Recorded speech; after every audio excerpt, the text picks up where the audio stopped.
Hello friends, स्वागत है आप सभी का हमारे चैनल पर टॉप जीएस स्टडी में, जहां हम देखेंगे सामान्य अध्ययन सेट 1 के प्रश्न। बहुत ही महत्वपूर्ण है और इसमें 50 से ज़्यादा प्रश्न मिलेंगे आपको।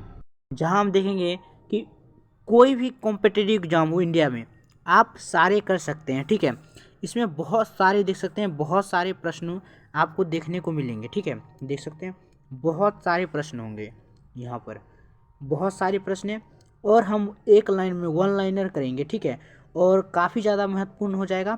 तो चलिए पहले क्वेश्चन से चलते हैं। लेकिन अगर आप पहले को हमारे चैनल पर नए हैं तो जल्दी से चैनल को सब्सक्राइब कर लीजिए। ठीक है, धन्यवाद। चलिए आगे चलते हैं। यस, देखो पहला हमारा क्वेश्चन है सामान्य अध्ययन। ठीक है, पेपर है हमारा और एक जो है इसका मतलब वन लाइनर है। ठीक है, जनगणना पहला है, जनगणना संघ सूची के अंतर्गत वर्णित है। मतलब इसका मतलब है कि एक लाइन में है, इसका आंसर है जनगणना संघ सूची के अंतर्गत है। ठीक है, इसका आंसर क्या हो जाएगा? जनगणना संघ सूची के अंतर्गत आता है। संघ सूची क्या होता है? जिस पर केंद्र सरकार कानून बना सकती है। ठीक है, जिस पर केवल केंद्र सरकार कानून बनाती है उसको संघ सूची कहते हैं। अगला प्रश्न है, भारत का संविधान भारत को राज्य संघ के रूप में वर्णित करता है। राज्य संघ के रूप में वर्णित करता है मतलब भारत 28 राज्यों का क्या है? 28 राज्यों का दोस्तों संघ है, संघ। ठीक है, भारत का संविधान भारत को राज्य संघ के रूप में वर्णित करता है मतलब भारत जो है 28 राज्यों का क्या है? संघ है। चलिए आगे चलते हैं। देखो ये जो है ये तकनीकी प्रॉब्लम की वजह से जो है ना ये डिफ़ॉल्ट हो गया है। ठीक है, नहीं तो फिर आगे जाके सुधरा है। जैसे कुछ देर ऐसे ही रहेगा फिर आगे ठीक आएगा। ठीक है, जैसे देख सकते हैं यहाँ पर। ठीक है, तो चलिए चलते हैं अगले क्वेश्चन की तरफ। ठीक है, अगला प्रश्न है, मछलियों के यकृत तेल में विटामिन डी प्रचुरता में क्या होता है? विटामिन डी प्रचुर मात्रा में होता है। मतलब देखो अगला प्रश्न है, मछलियों के जो यकृत होते हैं, जो उसमें तेल होते हैं, उसमें विटामिन डी काफ़ी मौजूद होता है। अगर किसी व्यक्ति का हड्डी कमज़ोर है तो वो इसलिए उसको सजेशन दिया जाता है कि आप मांस मछली का प्रयोग करो ताकि हड्डी मजबूत हो सके। और हड्डी किससे मजबूत होता है? विटामिन डी से। तो मछलियों के यकृत तेल में विटामिन डी की काफ़ी प्रचुर मात्रा होती है। अगला प्रश्न है, क्षुद्र ग्रह जो है मंगल और बृहस्पति के बीच देखे जाते हैं।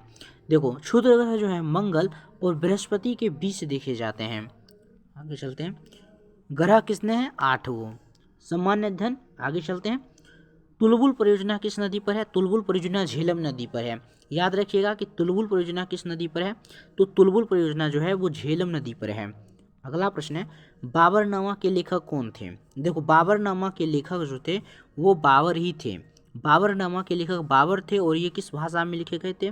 ये लिखे गए थे तुर्की में। ठीक है, ये लिखे गए थे तुर्की में और बाबरनामा के लेखक बाबर ही थे जो मुगल वंश के संस्थापक थे। आगे चलते हैं। ये वीडियो कैसी लगती है अपना फीडबैक ज़रूर दें। अगला प्रश्न है, अंतर्राष्ट्रीय महिला दिवस 8 मार्च को मनाया जाता है। अंतर्राष्ट्रीय महिला दिवस कब मनाया जाता है? 8 मार्च को मनाया जाता है। आगे चलते हैं। अगला प्रश्न है, प्रकाश वर्ष दूरी का मात्रक है। प्रकाश वर्ष जो है वो दूरी का मात्रक है। आगे चलते हैं। अगला प्रश्न है, मानव शरीर का सामान्य ताप 37 डिग्री सेंटीग्रेड होता है।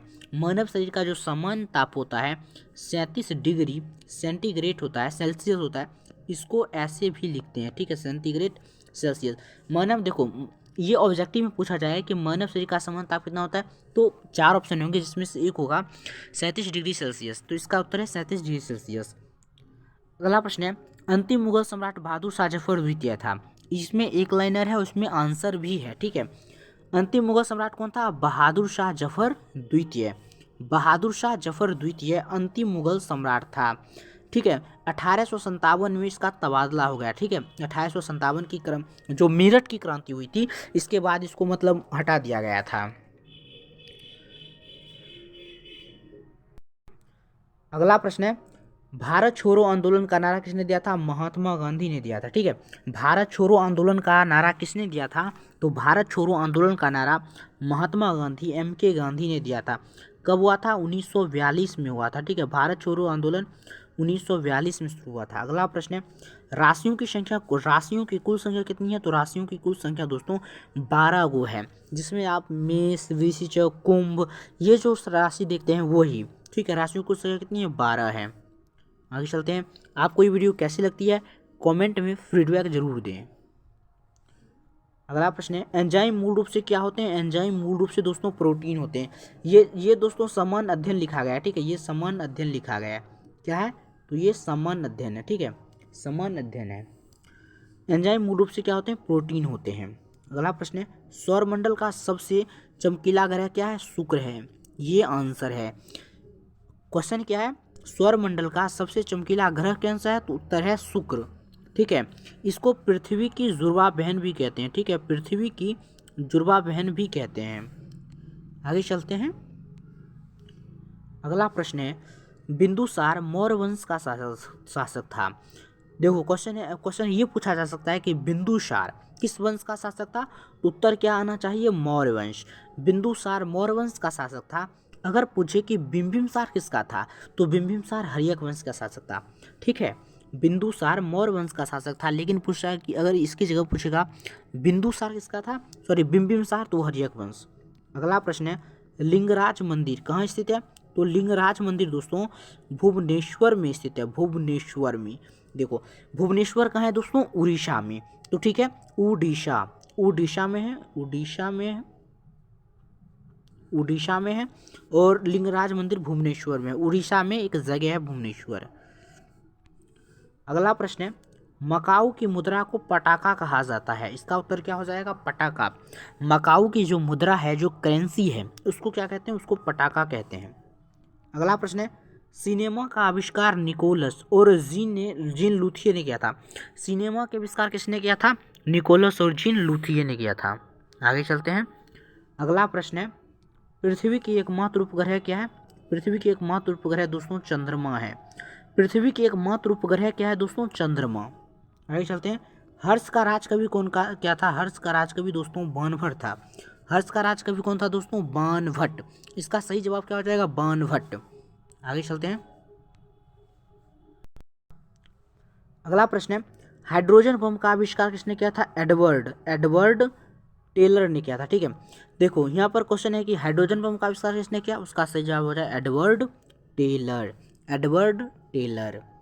अगला प्रश्न है, विश्व स्वास्थ्य दिवस कब मनाया जाता है? तो विश्व स्वास्थ्य दिवस दोस्तों 7 अप्रैल को मनाया जाता है, ठीक है। विश्व स्वास्थ्य दिवस कब मनाया जाता है? विश्व स्वास्थ्य दिवस दोस्तों 7 अप्रैल को मनाया जाता है। इसका सही जवाब 7 अप्रैल हो जाएगा। अगला प्रश्न है, दक्षिण अफ्रीका में जो चारागाह है उसको क्या कहा जाता है? उसको जो पम्पास के नाम से जाना जाता है। दक्षिण अफ्रीका में जो चारागाह है उसको क्या कहा जाता है दोस्तों? पम्पास। याद रखिए, उसको पम्पास कहते हैं। भारत में प्रथम स्वर्ण मुद्रा यूनानियों के द्वारा चलाया गया। बहुत ही महत्वपूर्ण प्रश्न हो जाएंगे कि भारत में प्रथम स्वर्ण मुद्रा किसने चलाए? तो भारत में सबसे पहले स्वर्ण मुद्रा चलाने वाले थे यूनानी। लेकिन पूछेगा भारत में सबसे ज़्यादा स्वर्ण मुद्रा किसने चलाया? अगर आपसे पूछ ले ऐसा क्वेश्चन तो कहेगा सबसे अगर ज़्यादा वाला पूछे तो आप कहना गुप्त, ठीक है। अगर पूछे कि सर्वाधिक शुद्ध तो वो पूछना बताना कुषाण। अगले प्रश्न की तरफ चलते हैं। अगला प्रश्न है, भारतीय राष्ट्रीय कांग्रेस के प्रथम मुस्लिम अध्यक्ष कौन थे? तो अध्यक्ष थे बहरुद्दीन तैयब जी, ठीक है, बहरुद्दीन तैयब जी। भारतीय राष्ट्रीय कांग्रेस के प्रथम मुस्लिम अध्यक्ष कौन थे? तो इसका सही जवाब हो जाएगा दोस्तों बहरुद्दीन तैयब जी। और कांग्रेस की स्थापना कब हुई थी? 1885 में हुआ था, 1885 में हुआ था। भारतीय राष्ट्रीय कांग्रेस के प्रथम मुस्लिम अध्यक्ष कौन थे? बहरुद्दीन तैयब जी थे। और इसकी स्थापना कब हुई थी? 1885 में। चलिए आगे चलते हैं। अगला प्रश्न है, राज अपहरण नीति को किसने चलाया? तो लॉर्ड डलहौजी ने। राज अपहरण नीति को लॉर्ड डलहौजी ने कार्यान्वित किया था। किसने किया था? लॉर्ड डलहौजी। अगला प्रश्न दोस्तों, अगला प्रश्न है, आर्थिक अपक्षय सिद्धांत का प्रतिपादक कौन थे? तो दादा भाई नौरोजी। इसका सही जवाब हो जाएगा, ठीक है। आर्थिक अपक्षय सिद्धांत का प्रतिपादक कौन था? तो Dadabhai Naoroji is the right answer. इसका प्रसिद्ध पुस्तक है poverty and unBritish rule India, बहुत ही फेमस पुस्तक है। ठीक है, अगला प्रश्न है राज्यसभा में मनोनीत सदस्यों की अधिकतम संख्या कितनी हो सकती है? तो 12 हो सकती है। ठीक है, राज्यसभा में मनोनीत सदस्यों की अधिकतम संख्या कितनी हो सकती है? तो 12। लोकसभा में केवल 1, लोकसभा में 1 और राज्यसभा में 12। अगला प्रश्न है लाफिंग गैस का रासायनिक नाम नाइट्रस ऑक्साइड है, N2O। ठीक है, इसका N2O होता है, ऐसे लिखते हैं N2O। और लाफिंग गैस, हंसाने वाली गैस जो होता है, उसका रासायनिक सूत्र होता है नाइट्रस ऑक्साइड, इसको N2O कहते हैं। इसका रासायनिक सूत्र ऐसे लिखते हैं। ठीक है, N2O ऐसे लिखते हैं। अगला प्रश्न है भारत में पहली बार बैंकों का राष्ट्रीयकरण कब किया गया? तो 14 जुलाई 1969 को, ये बात याद रखिएगा। भारत में पहली बार बैंकों का राष्ट्रीयकरण कब किया गया था? 14 जुलाई 1969 को किया गया था। ठीक है, आगे चलते हैं। अगला प्रश्न है मुद्रा राक्षस के लेखक कौन है? तो मुद्रा राक्षस के जो लेखक हैं, जो राइटर हैं, मुद्रा राक्षस एक बुक है, उसके लेखक कौन है? विशाख दत्त। ठीक है, बहुत ही महत्वपूर्ण हो जाएंगे। मुद्रा राक्षस के लेखक कौन हो जाएंगे? विशाख दत्त। अगला प्रश्न है रूसी क्रांति कब हुई थी? रूसी क्रांति दोस्तों 1917 में हुई थी। और इस समय यहाँ के शासक कौन थे? रोमनोव वंश, रोमनोव वंश का शासन था। ठीक है, रूस में उस समय रोमनोव वंश का शासक था और यहाँ के शासक को जार कहा जाता था।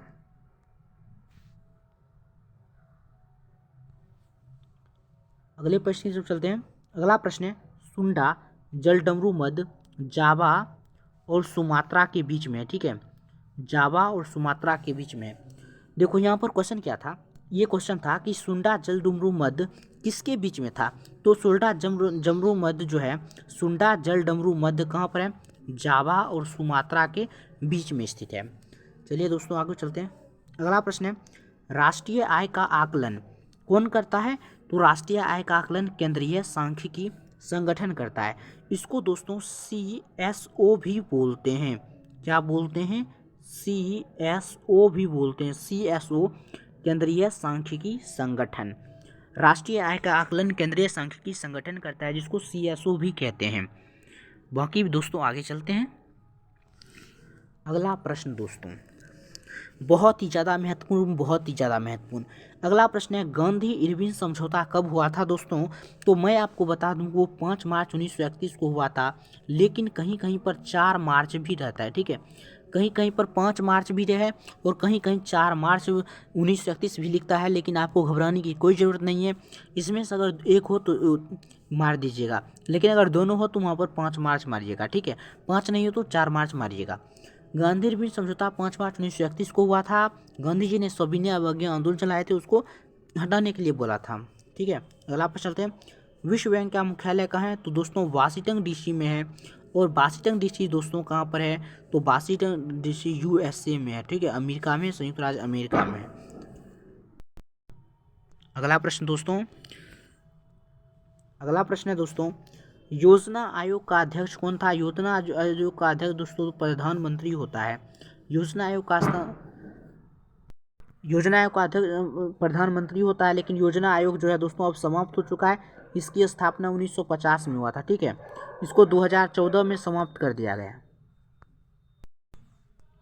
अगला प्रश्न दोस्तों अर्थशास्त्र का जनक किसको माना जाता है? दोस्तों अर्थशास्त्र का जनक एडम स्मिथ को माना जाता है। किसको? एडम स्मिथ को। और ये ब्रिटेन का अर्थशास्त्री है, ब्रिटेन इंग्लैंड का। ठीक है, अगला प्रश्न है दोस्तों शिक्षा समवर्ती सूची के अंतर्गत आता है। ठीक है, शिक्षा की सूची के अंतर्गत आता है दोस्तों? तो शिक्षा समवर्ती सूची के अंतर्गत आता है, लेकिन ये पहले जो था दोस्तों, ये पहले जो था राज्य सूची के अंतर्गत आता है, राज्य सूची के अंतर्गत था।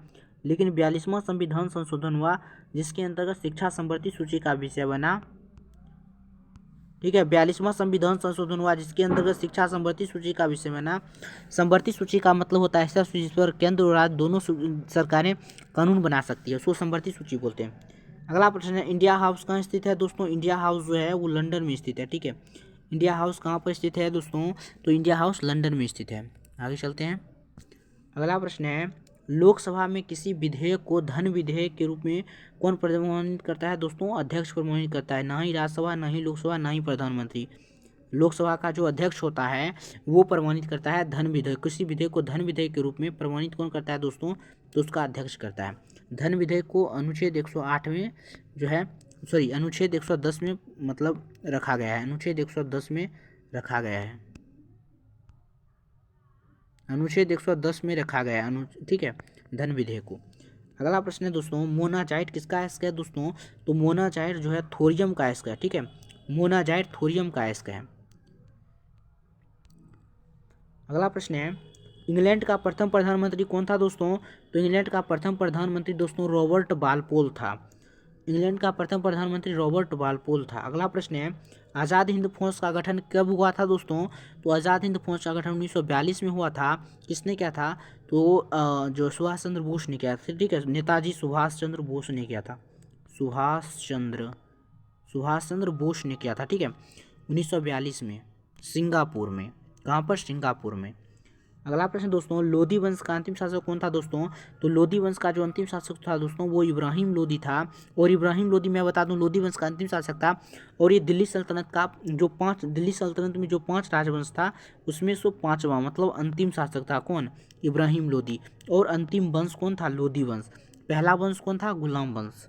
अगला प्रश्न है, गरसप्पा जिसको जोग भी बोलते हैं प्रपात किस नदी पर है दोस्तों, गरसप्पा जोग प्रपात किस नदी पर है दोस्तों, शरावती नदी पर है। बहुत ही ज़्यादा महत्वपूर्ण है, बहुत ही ज़्यादा महत्वपूर्ण है। गरसप्पा जोग प्रपात किस नदी पर है दोस्तों, तो वो शरावती नदी पर है। अगला प्रश्न दोस्तों, राष्ट्रीय समुद्र विज्ञान संस्थान कहाँ है दोस्तों, राष्ट्रीय समुद्र विज्ञान संस्थान गोवा में है, ठीक है, राष्ट्रीय समुद्र विज्ञान संस्थान कहाँ है दोस्तों, तो गोवा में है। और गोवा भारत के और गोवा राज्य की जो प्रति व्यक्ति आय है दोस्तों सबसे ज़्यादा है, सबसे ज़्यादा प्रति व्यक्ति आय वाला राज्य कौन है दोस्तों, तो ये गोवा है। ये कौन है, गोवा है। और राष्ट्रीय समुद्र विज्ञान संस्थान गोवा में स्थित है। अगला प्रश्न चलते हैं, भारत में सबसे बड़ा कृषि प्रायोगिक फॉर्म कहाँ पर है दोस्तों, अम्बाला में है, ठीक है, भारत में सबसे बड़ा कृषि प्रायोगिक फॉर्म कहाँ है, तो अम्बाला में है। आगे चलते हैं। अगला प्रश्न दोस्तों, राज्यसभा का पदेन अध्यक्ष कौन होता है, तो राज्यसभा का जो पदेन अध्यक्ष होता है दोस्तों उपराष्ट्रपति होता है, ठीक है, उपराष्ट्रपति होता है राज्यसभा का पदेन अध्यक्ष। अगला प्रश्न दोस्तों, भारत में प्रतिवर्ष सेना दिवस कब मनाया जाता है दोस्तों, भारत में प्रतिवर्ष जो है दोस्तों सेना दिवस मनाते हैं 15 जनवरी को। भारत में प्रतिवर्ष जो है दोस्तों सेना दिवस 15 जनवरी को भारत में मनाया जाता है, ठीक है, भारत में प्रतिवर्ष सेना दिवस कब मनाया जाता है, 15 जनवरी को। अगला प्रश्न है दोस्तों, रक्तचाप धमनियों में उच्च होता है, रक्तचाप धमनियों में उच्च होता है। रक्तचाप मतलब रक्तदाब होता है, ठीक है, रक्त जो प्रेशर होता है ब्लड प्रेशर वो धमनी जो होता है वो उसमें क्या होता है, उच्च होता है, हाई होता है। समान अध्ययन, ठीक है। अगला प्रश्न है, भारत में प्रथम रेल किसके शासनकाल में चलाया गया था दोस्तों, तो भारत में प्रथम रेल जो है दोस्तों लॉर्ड डलहौजी के शासनकाल में चलाया गया था। लॉर्ड डलहौजी के शासनकाल में चलाया गया था प्रथम रेल भारत में। तो कब चलाया गया दोस्तों, तो मैं बता दूं कि 1953 में चलाया गया था, ठीक है, 1953 में चलाया गया था, 1953 में, ठीक है, मुंबई से थाने के बीच। कहाँ से, मुंबई से थाने के बीच चलाई गई थी। 20 किलोमीटर 400 यात्री थे उसमें, 400 यात्री को लेकर चलाया गया था मुंबई से थाने के बीच 1953 में लॉर्ड डलहौजी ने चलाया था। ये वीडियो आपको कैसी लगी कमेंट में ज़रूर बताएं, ठीक है, और आपको किस तरह की वीडियो कमेंट में करें। धन्यवाद, मिलते हैं आगे की वीडियो में। वीडियो को देखने के लिए धन्यवाद।